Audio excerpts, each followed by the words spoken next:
എത്യോപ്യയിലെ Hailey ഗുബി അഗ്നിപർവ്വത സ്ഫോടനത്തിന് പിന്നാലെ എത്തിയ കരിമേഘ പടലങ്ങൾ ഇന്ത്യയിൽ നിന്ന് ഒഴിയുന്നു. ചാരമേഘങ്ങൾ ചൈനയിലേക്ക് നീങ്ങുന്നുവെന്നാണ് കേന്ദ്ര കാലാവസ്ഥാ നിരീക്ഷണ കേന്ദ്രം ഇപ്പോൾ അറിയിക്കുന്നത്. ഡൽഹിയിലും രാജസ്ഥാനിലും മഹാരാഷ്ട്രയിലുമാണ് കരിമേഘ പടലങ്ങൾ എത്തിയത്.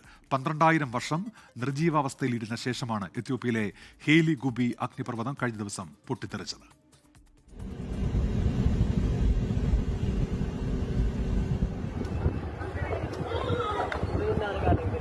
എത്യോപ്യയിലെ ഹെയ്ലി ഗുബി അഗ്നിപർവ്വതം പൊട്ടിത്തെറിച്ചതിനു പിന്നാലെ അന്തരീക്ഷത്തിലേക്ക് ഉയർന്ന കട്ടിയുള്ള ചാരം ചെങ്കടൽ കടന്ന് വടക്കൻ അറബിക്കടലിലേക്ക് വ്യാപിച്ചു. ഹൈലി ഗുബി എന്ന് പറയുന്ന ഈ സ്ഥലം അഫാർ റീജിയൻ എന്നറിയപ്പെടുന്ന ഒരു സ്ഥലത്തുള്ളതാണ്. ഇത് ഈ ഒരു വാൽക്കോനോ, ഇതൊരു ഷീൽ വാൽക്കോനോ ആയിരുന്നു. അതിന്റെ അടുത്ത് തന്നെ മറ്റുള്ള വാൽക്കോനോസ് ഉണ്ട്.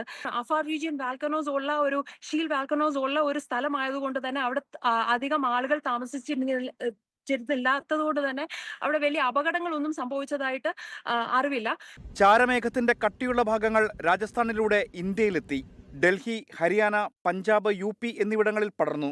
അഗ്നിപർവ്വത ചാരം വിമാന എഞ്ചിനുകൾക്ക് ഗുരുതരമായ തകരാറുണ്ടാക്കാൻ സാധ്യതയുള്ളതിനാൽ DGCA വിമാന കമ്പനികൾക്ക് ജാഗ്രതാ നിർദ്ദേശം നൽകി. ഇന്ന് എയർ ഇന്ത്യയുടെ 4 സർവീസുകൾ റദ്ദാക്കി.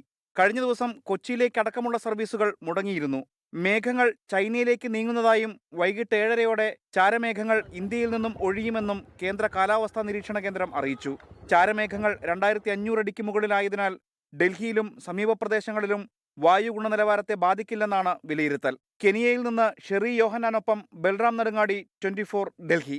ലോകത്തെവിടെയായാലും ഏത് സമയത്തും 24 വാർത്തകളും ഓഗ്മെന്റഡ് റിയാലിറ്റി പാക്കേജുകളും എക്സ്പ്ലെയിനറുകളും വിശദമായി കാണാൻ ഞങ്ങളുടെ YouTube ചാനൽ നിങ്ങൾക്ക് സബ്സ്ക്രൈബ് ചെയ്യാം.